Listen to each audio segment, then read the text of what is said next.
Makiaria thiini wa mucemanio wa atongoria gicigo kiu Ngabana hacio nimeteteire ni undu wa gukuruhanio na kwagwo kwa uthii wa na mbere gatagati wa bururi makiuga thina munene umete thirikari nene.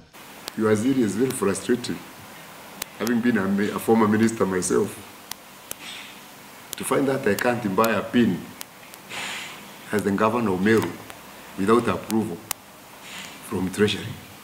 Oho atongoria acio ni mamenereirie mutaratara wa thirikari wa guthurima uria mbeca cia thirikari irahuthirwo niguo IFMIS makiuga ni utumite gukorwo na kwigucia kwa mbeca gukinya kaunti-ini. Those mandarins in Treasury, basic accounting bins for us have to be dismantled so that our economic works, our counties are given more power, both in forms of taxation, collecting taxes, and distributing taxes for the development of our people.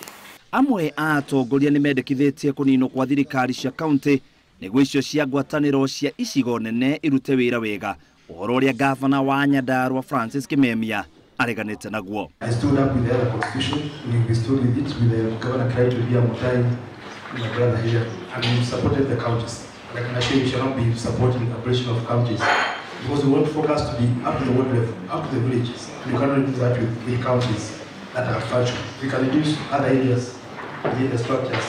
But I think the time has come now, when we have these two very prominent constitutional lawyers leading the process, to make devolution the centerpiece. Because devolution has worked miracles. Devolution is changing this country. And devolution is a win-win for everybody.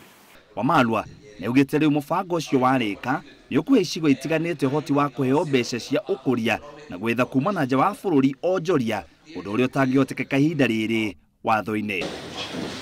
Ngiribotera Inooro TV, njitagwo muitiriri wa Wangari.